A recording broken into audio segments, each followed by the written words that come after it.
তো ইবলিসের সূরা হাতে তিন দলীয় ঐক্যজোট করছে। ইবলিসের দুনিয়া নফস এতে বহুত খারাপ হলা ইবলিসের এই হাতে তো কেন বাঁচতেইব। আজকে আমি আউযুবিল্লাহ তাফসীর করি আলহামদুলিল্লাহ কও আউযুবিল্লাহ কোরআনে 17 বার আইছে রে কবার কথা কচ্ছে কলম কি মরি গেছে নি চিটিং আগল আইছে জোরে গা 17 বার কয়বার আউযুবিল্লাহ কবার আইছে 17 বার বিসমিল্লাহ আইছে 3 বার কয়বার আল্লাহ জাল্লা শানু কো বান্দা ও আমার বান্দা বান্দিরা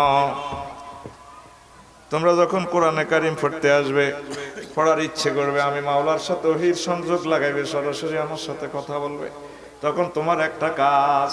ফাইজা ক্রাআতাল কুরআন ফাস্তাইজ বিল্লাহি মিনাশ শাইতানির রাজিম যখন তোমরা কোরআন পড়ার ইচ্ছে করবে তখন তোমাদের উপর ফরজ আবশ্যক তোমরা আমি মাওলার কাছে আশ্রয় চাইবে ফোন করি আউযুবিল্লাহ পড়িয়া বিতাড়িত মারদুদ ইবলিসের ওয়াসওয়াসা থেকে এই আউযুবিল্লাহ হলো কলমের ওযু কিসের ওযু কলমের ওযু কলমের ওযু করতে হবে দেহের ওযু করতে হবে নিট এন্ড ক্লিন হই তারপরে আল্লাহর কাছে আমরা সংযোগ দিতে হইব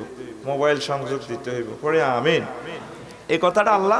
3 বার কোরআনে কারিমে বলেছেন অন্যান্য নবীরা আউযুবিল্লাহ পড়েছেন এই ইবলিসের সূরারে কিচ্ছুটি মারতে দিতেন না সারা পৃথিবী ধ্বংস করার অস্ত্র তৈরি করে গেছে আপনারে মারিবার অস্ত্র বানালেছে আল্লাহ করোনা ভাইরাস আল্লাহ কই ইবলিসের সূরাটা কোনো মারতে দিতেন না হ্যাঁ তেরে মারতে হইলে একটা তরিকা আছে আর তার হয়াত আছে কতক্ষণ ফিডি দৌড়ে তিরবি চাইনিজ গুলো দিয়ে কোবাই তো হেতের সমগোত্রীয় ফেরেশতা লাগবে রাসূল সাল্লাল্লাহু আলাইহি সাল্লাম বলেন আমার কোন উম্মত যদি প্রতিদিন 10 বার আউযুবিল্লাহ পড়ে ওয়াক্কালাল্লাহু তাআলা বিহি মালাকান ইয়াসুদানু শাইতান আল্লাহ জাল্লা শানু তার কাছে একজন ফেরেশতা দিয়েছে বডিগার্ড হিসাবে এই ফেরেশতা ইবলিসের সূরারে দৌড়ায় লাইসেন্স করা পিস্তল দিয়ে দিব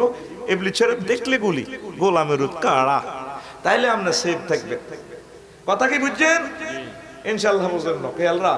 কথা কি বুঝছেন নি তো এলে আউযুবিল্লাহ বেশি বেশি পড়বেন ইমাম এই আচ্ছা আর কত কই তাফসীর ইবনে জারির রাহিমাহুল্লাহ তাআলা কয় আউয়ালু মা নাযালা আলা মুহাম্মাদিন সাল্লাল্লাহু আলাইহি সাল্লাম কুল আস্তাঈযু বিস-সামিউল আলিম মিনাশ শাইতানির রাজীম সুম্মা ক্বালা বিসমিল্লাহির রাহমানির রহিম সুম্মা ক্বাল ইকরা বিসমি রাব্বিকাল্লাযী খালাক নবীজির কাছে সর্বপ্রথম যে ওহী নাজিল হয় তা হচ্ছে আউযু বিল্লাহি মিনাশ শাইতানির রাজীম তারপর হলো বিসমিল্লাহির রাহমানির রহিম এরপর ইকরা বিসমি রাব্বিকাল্লাযী খালাক এই প্রথম ওহী হলো আউযু বিল্লাহ তাহলে আপনারা এই আউযু বিল্লাহটা পড়বেন পড়লে ইবলিসের ওয়াসওয়াসা থেকে আপনারা বাঁচবেন।